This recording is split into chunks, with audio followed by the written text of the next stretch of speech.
let us now welcome Igor Lacan. I know what it is, but I always trip on it. Igor is a wonderful resource and a very entertaining presenter, so you will enjoy yourself. So let's welcome Igor. What?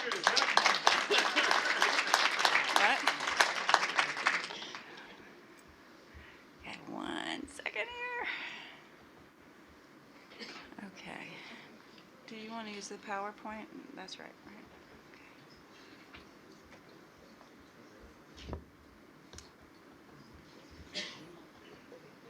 Uh-oh, security. Enable me. No? Hey, Okay. that's not you. That's all right. That is you. Okay. Well, thank you, Nancy. Welcome, everyone. Thank you for coming. I am going to talk briefly about the value of urban trees, and I think connect perfectly with all that our previous speakers have mentioned. And then I'll mention some of the challenges we have with drought and some of the management practices. I don't think there's going to be much here that's going to be brand new to you all, but it might give you some ideas about how to talk to some of your clients, how to talk to some of your supervisors, how to talk to some of the people who don't know much about trees, about what you do and why you do what you do. So I think everyone who spoke before me mentioned the value of trees. So that's where I'll start. And then we'll just have a brief review of some of the drought challenges, and speakers that follow, including Larry, will talk about how to manage some of those challenges. So I will try to be very quick and not drone on. And I'll try to leave a few minutes for discussion, and then of course we have some time at the very end of the meeting for discussion. So this is a common site in 2015. The good news here, if believe it or not, there might be some good news, is that this is what our native landscapes sort of always look like. So when people say, oh, well, you're in a desert in California, you're in a desert, you shouldn't be growing trees, it's a desert. No, it's not. This is what our native oak woodlands look like sort of mid-summer, late summer. So it is quite possible to grow trees. You all know this, but again, you may be faced with some people who are not quite aware of it. So just point to our native wildland landscapes. This is sort of what they look like. And the bottom lines, I think, for us is that urban trees are a long-term investment. As one of our attendees has said, they are a 50-year decision. So if you've made that decision, then it's probably worth preserving those trees. And trees are water efficient, so they should be your first priority when you're prioritizing where to apply water in your landscape. And I will just take a moment to then re-emphasize some of the best management practices that we use all the time in integrated pest management, and some of the best management practices we use all the time in arboriculture. Those things still apply during the drought. That's the part that I think is not going to be new to anyone, but we don't have any sort of magic solutions for the drought. But if we apply these best management practices, I think we can go a long way towards maintaining our trees. And then finally, and this is perhaps looking a bit longer term, I think a drought, any drought, certainly this drought, is a chance to re-examine our tree species composition. And there are two tools here that I'll mention, and I know Larry will probably mention them as well, but it's how much water your specific trees actually need, and then how your tree composition influences your vulnerability to pests. So if you're looking to maybe modify your tree composition, this is a good time to do it, believe it or not. Or it's at least a good time to argue for doing it. So, treesaregood.com. If you haven't seen the website, that is really the consumer website of the International Society of Arboriculture, and you can direct your angry public to that website to see some of the benefits that trees provide. And certainly Nancy mentioned the California Urban Forest Council website as well. But every time that the cost effectiveness of trees has been measured, they have found to be cost effective. Benefits exceed the costs. But as we all know, you have to maintain trees to actually obtain those benefits. So what are some of the benefits of trees? And you can divide them into, yeah, this is mostly legible, not bad. You can divide them into three categories, or however else you'd like to divide them, but I sort of think of them as benefits that trees provide to other wild things, benefits trees provide to other natural things, benefits that trees provide to us in the form of things we would otherwise have to pay for. And that's what's known as ecosystem services. So if you use trees, for example, to capture some of your stormwater so that you don't have to treat that stormwater, that's an ecosystem service. If you use your trees to shade or cool your building so you don't have to run air conditioner as much, that's an ecosystem service.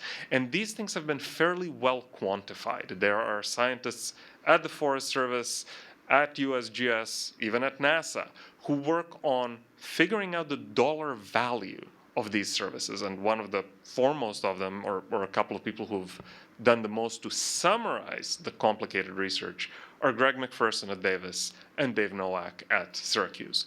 So if you look up either of those two names, you will find a lot of numbers. Those guys are all about numbers. But they will tell you the value of trees in this sense. And then what's really exciting, and this is truly exciting, and it was already mentioned today, so this is cool, is the value of trees for what I would call health, wealth, and happiness. And these things are still a bit undervalued. So we'll talk about that in a minute, because I think it really gives you something to talk about with people who otherwise don't think about trees. Why should we invest water? Why should we invest money in preserving trees? So I'm going to just flat out skip over the ecological functions of trees, but if you go outside and look at the birds and the bees, they all live in trees. So we will completely skip over that, because I don't think I need to talk to you guys about that. You work with trees, you know this. Ecosystem services will go very quickly. There is very, very, very extensive research now that shows how having trees gives you better climate, better air quality, and this is just some of the data from places like Durham and Indianapolis, where it's very clear that having more trees results in a lower temperature during the summer. Ta-da! Not really that difficult. Having more trees results in less air pollution. Trees both absorb pollutants, take them inside, but also they adsorb them. They simply settle out onto leaf surfaces, and that results in fewer respiratory problems and generally better air quality. Again, I think this is all old hat for you guys, so I'm going pretty quickly. If there's any questions, just raise your hand. No? Okay. Stormwater, again, already mentioned. If you want these things to actually work, stormwater bioswales, rain gardens, facilities, how many of you have these in your cities? Everybody, all the hands should go up. I mean, realistically, we all have them now, and we will all have them. This is not the future. This is the present. We just have to figure out how to make them work. And trees have a role. It's just we're not completely sure what role that is, frankly. But I'm just being honest.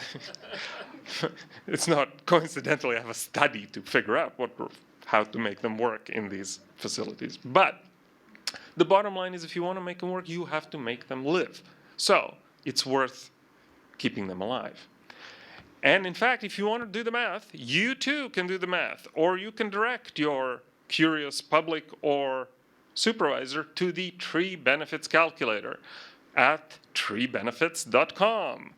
And what's interesting about this is you can run it for your city. So it'll ask you, put in your zip code or put in the name of your city, and you will see this pie change depending on where you are. So in some cases, much of your benefits are going to be because of the property value increase that those trees produce. In other places, for example, if you run this for the city of Portland in Oregon, the stormwater capture slice, which is this tiny orange thing in Fresno, I mean, it's Fresno, right? In Portland, the orange slice is huge because that's the major benefit of trees in Portland is stormwater capture. So I strongly recommend you guys run this, and you can run it for any size tree, any species you just pick from a list. It just asks you species and size. I highly recommend this thing. But in fact, what is kind of interesting is this still underestimates the value of trees. And I want to stress this concept of that we're still underestimating the value of trees. And that's because we're undervaluing what I would call health, wealth, and happiness effects. You probably have seen this. This is the super early study from 1984 from Roger Ulrich,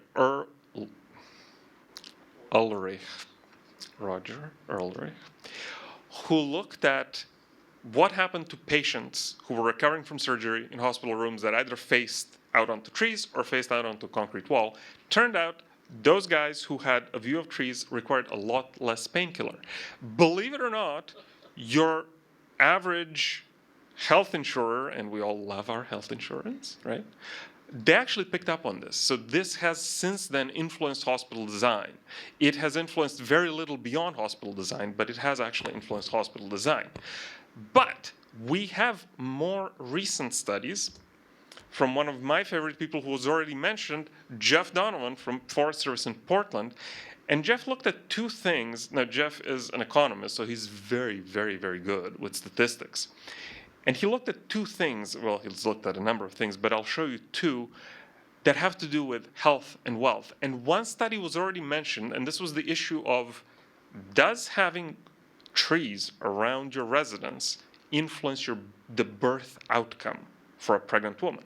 And it turned out, I don't know if you can see this terribly well, but they basically looked at a bunch of houses, I think about 6,000 births. And they asked, okay, where did the mother live? Did the house have trees around it or did it not? That was the only question. And then they had a whole bunch of socioeconomic data, the whole thing you would usually say. Were the people rich? Were they poor? Did they move? Did they stay in the same place? And they made sure all of that was matched. So it's sort of the apples to apples to apples comparison, right? And the thing that came out as being important to whether your baby is of normal weight or underweight turned out to be trees.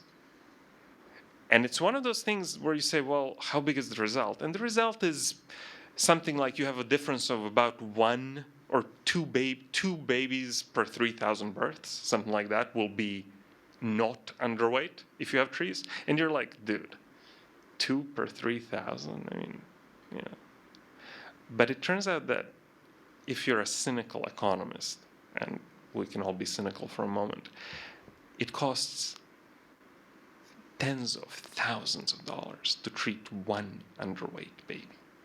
Now think about how many trees you can plant for, I don't know, $50,000. So it's a very cynical way of looking at it, and I can say this being somebody who quotes a cynical economist. But Jeff's point is trees really are part of our public health infrastructure. And this is now, for the first time, quantifiable. You can see an effect. And what's really interesting about the study is that at the same time Jeff was doing the study in Portland, a group of researchers was doing the study, a same kind of thing in Spain. They found the same thing in Spain. So totally unrelated, right? Portland's not really much like Spain. I've lived in Portland. It's really not like Spain. But it turned out the same thing. Having trees around the house improves birth outcomes, improves public health. So that's one very exciting thing, potentially. Another exciting thing is this thing about, it's not too bad, okay. About wealth. So again, this is Portland, where houses cost about $300,000 a pop. Yeah, I do sometimes regret moving away from Portland. It turned out that having a street tree in front of the house, not a yard tree, but a street tree, increased the sale price of that house by about $7,000. Not bad, right? Just by having a street tree. What's really funny about this is that if you look at those two houses around the house, right? So this house has the tree. $12,000 overall accrues to the neighbors. So if those adjacent houses are sold, they fetch a higher price. And this is both exciting and a little bit problematic. Because what this means is that we are under-investing in trees, and Jeff, being an economist, can explain how this works from an economic theory, but basically you have a positive externality. You have a benefit that accrues to someone else, which means I'm not going to invest in your tree. I mean, why would I, right? It's your house, your tree. I don't care. But in fact, I get a benefit from it. So this is something that you have to sort of think about a little bit, and Jeff has very good overviews on his website about how exactly this works. But we're sort of structurally underinvesting in our urban forest, because the person to whom benefits accrue is not the owner of the trees, right? I'm getting the benefits by you having the tree. So the way we fix that is by having policies that, in fact, mandate maintenance of urban trees. So this is both exciting and a little scary. But the bottom line is, when you add up effects like these, you come up with a cost-to-benefit ratio that's very, very, very high. They simply added these sorts of numbers for all the houses that were sold, and then they divided it by the Portland's urban forestry budget, which is something like $1 million. And it turned out, the benefit-cost ratio is like 12 to 1. So that's the exciting part about tree benefits. I think the more we learn, the more we realize how undervalued our urban trees have been in the past. So I hope I've given you some ideas, some things to talk about with the people who are arguing that no, we should invest in everything other than urban trees. Anyway. And finally, this is the happiness part. This is an older study by Francis Kuo, and I think you've probably seen it. This is not the happiest place on earth. This was public housing in Chicago. But in fact, it was a good place for a study because people were assigned randomly to different units. And the question was, well, does it matter whether your unit looks like this or like this? Again, probably not the happiest place on earth, but it turned out the more vegetation you had, the less crime there was. And again, the good thing about something like this is that it's completely random. It's not like people self-selected, right? So it turns out that if you are interested in having more livable, healthier, happier communities, trees are the way to do it. And we actually have scientific evidence that shows that. It's not sort of Igor's opinion on a Thursday morning. There's actual studies that show why this is.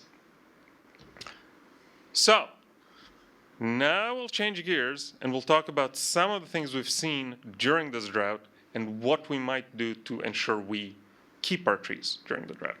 Okay? So that's the challenges and solutions.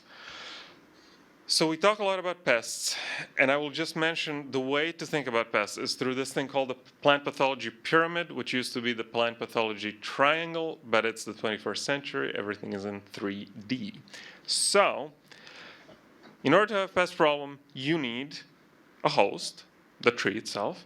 You need a pest, right? You need an environment that makes the host susceptible to the pest. And then you need time for these things to interact and produce a problem. Not too difficult. So where does the drought fit in? Well, drought is part of that environment that predisposes trees to pests. And the thing about the drought is that it acts in multiple ways. I'm not going to bore you with things like this, but in essence, the drought makes it more difficult for the tree to produce defensive compounds to ward off pests, which means that the drought can facilitate many, many, many pests, whether they are directly related to it or not. And this is a little bit weird. I'll show you some fungal diseases, for example, that normally we associate with wet weather, right? Fungi, usually you kind of need some water for these things to work. But in fact, if the infection is already in the tree, then having the drought weaken the tree can in fact facilitate some of these fungal diseases. It's a little bit weird, but it does seem to be how it's working. So just something to think about. So let's look at a few examples. Again, we're trying not to put everyone to sleep early in the morning. Here's an excellent example, the eucalyptus longhorn borers. There's a couple of species. They're usually under very good biological control. Believe it or not, we have biological control for those. But during periods of water stress, they are often able to attack some of the larger mature eucalyptus trees. Management, apply some water. So in this case, you're not applying water because you want things to look good. And this is sort of my point. For the remaining of this talk, this is my sole point, the only thing I'm really talking about. We're not doing this to make things look good. We're doing it to prevent pest outbreaks. It is part of your integrated pest management strategy. And that's, I think, how you would argue, why are you watering those trees? Don't you know we're in a drought? Well, among other reasons, because it's part of our integrated pest management strategy. Foamy bark canker. How many of you have seen this on your oaks? It's foamy, okay. I mean, there's a reason why it's called foamy bark canker. This is actually a really mild case. I have one where the tree is just covered in gunk. I've pretty much only seen it on stressed trees. The first time I saw it, there was a construction cut about 3 feet away from the tree, and they were sort of standing there going, "It wasn't us. It was that guy." But the bottom line here was, you want to prevent damage to tree roots, damage to trunk, and if it's the kind of tree that is then, especially after some sort of construction, right? If you've cut the roots, by definition, you've caused water stress, right? You haven't cut the roots, that guy cut the roots. So now you have water stress. Again, you're applying water as part of your integrated pest management strategy. Bark beetles and ambrosia beetles, things that attack typically stressed, older, or declining trees. And again, if it's one of those things where the tree suddenly, and we are seeing this in situations where a tree was located in a lawn went away, right? We're not watering lawns. We're done with that. All of a sudden, my tree has bark beetles. Well, can you suppress them with insecticides? Yes, in some cases you can. But before you do that, think about whether perhaps, again, applying water is a better first strategy. And this is, now we get into the weird stuff. Botryopsferia. It's a fungal disease. It needs water to infect. Somebody correct me if I'm wrong. But typically we've thought of Botryopsferia as a disease that occurs in trees that are waterlogged. But we do see it now. And we see it in trees that are essentially drought stressed. Can it be managed? Yeah, you can sometimes in early stages you can prune out infected pieces. But again, the thing is, try to not abruptly change the water status of a tree. And again, this is trees that are in lawns. This is one of those things that we've seen happen. Another example of this, do I really need to talk about pitch canker? How many of you have Monterey pines? How many of you have dying Monterey pines? Exactly, okay, yeah. I mean, whoever has Monterey pines at this point pretty much has dying Monterey pines. But the thing here is, pitch canker absolutely needs water to initiate infection. We're not getting any new infections of pitch canker this year. I can pretty much guarantee you that. But because our pines have been infected for years, now because of water stress, we're seeing these infections progress. So what to do? Well, certainly if you have beetles, people typically skip over to stage 3, right? Oh, I got beetles, I got borers, I got stuff, spray quickly. Okay, that may be appropriate in some cases. I'm not going to just tell you no, but think about whether you've abruptly changed the water situation for that tree. If so, then the first step is to apply water. If it's an initial infection, you can actually prune it out. It's doable. A few best management practices. Remember that for newly planted trees, you know how we used to tell people water deeply, water extensively, all that stuff? That's all fine, but remember that for new trees, they only get water from that root ball soil. If it came out of a 15-gallon container, the roots are not out there. The roots are right here. So if your guy put an irrigation bubbler over there thinking the water would somehow make its way, like, because something, no. You have to apply that water to the actual root ball. The good news is, if you think it was a 15-gallon container, how much water can it possibly hold? But this is important. If you're going to say, well, you know, we're going to apply it once a month, and we're going to apply 200 gallons, because yeah, that's going to be really crunchy by the time you get there next, because that tree has no use for 200 gallons, really. It can't possibly access that water. It needs a couple of gallons, but it needs it probably twice a week during the really warm periods. So just remember that established landscape trees, totally different animal from newly planted small, especially container stock, right? I think this is sort of our, maybe we were a little unclear when we said water deeply. Yes, we still want you to do that. Just remember, for newly planted stock, you got to apply water to the roots. Tree too deep? I was looking at trees with Phytophthora the other day. Phytophthora? That needs water, y'all. It's a water mold. How do you get a water mold during a drought? Well, like so. the tree comes out of the nursery and it already has a little bit of soil on top of it, and they repot it into a bigger pot, and then they want to even out the top surface, so they add a little bit more soil, and then they send it to your distributor who wants to even things out because it's kind of lumpy, so he puts a little bit more soil on top, and you get it and you plant it, and then the guy who comes in a day later, he doesn't like how it's all lumpy, so he puts a little bit more soil, and so now you've got several inches of the trunk buried in the soil. And the next thing you know, you have phytophthora problems. So I know this is easier said than done, by the way. I appreciate that. But just make sure that the trunk is not buried. Mulch, of course we want mulch. There is, again, science, actual science that show that tree roots do better under mulch. And realistically, y'all, any kind of mulch. I mean, yes, organic mulches are better than rock. But even rock seems to be better than just having bare soil. And certainly if you're growing something like redwoods, if you're growing plants that don't like to have their roots hot, and you are in some place like Livermore, you've got to have mulch. I mean, it's a pretty low-tech approach, and I'd love to sell you Igor's special product number 72 for $39.95 plus shipping and handling that guarantees to do X, Y, and Z. There's no such thing. What you really want is mulch. Don't do that, of course. No volcanoes. It's hilarious. I don't know why people do it. I see it. It is pretty hilarious. I have a picture of it. Somebody did with palms. It was really funny. I thought, wow, that's a really large root boss. You know how palms have the root boss? Oh, and then you come closer. It's like, no. Somebody piled like 3 cubic yards worth of mulch. So, Okay, so a couple of final thoughts.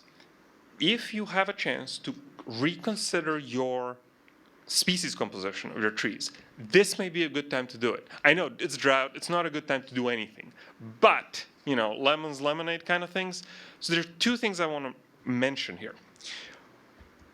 One is that when we look at the tree performance, there's a bunch of factors that influence performance of individual trees, like the factors in the graph. Well, okay, we're talking about water, right? So let's talk about water. It turns out Larry and colleagues developed some time ago this thing called WUCLs or WUCLs, which essentially compares water needs of a bunch of different species. So if you're planting trees, please have a look at this list. It'll tell you what the relative water needs of your new species are. So if somebody says, well, I want to plant the 5-fingered fern because I love that stuff, you might say, you know what, Mr. Landscape Architect, that's in the high water use category. We would prefer you not do that, okay? And this, again, gives you, if nothing else, it gives you a communication tool. It says, no, let's rethink this. So this is WUCLs, and I think Larry will probably mention it further, so I won't. But again, a very, very valuable tool that gives you a listing of all of our common species and their relative water use needs. The other thing is, because we have a mix of species in our urban forests, we should think about whether half of it or all of it can get wiped out by one or a couple of pests. This, for example, is an ash tree. Okay, I'm about done?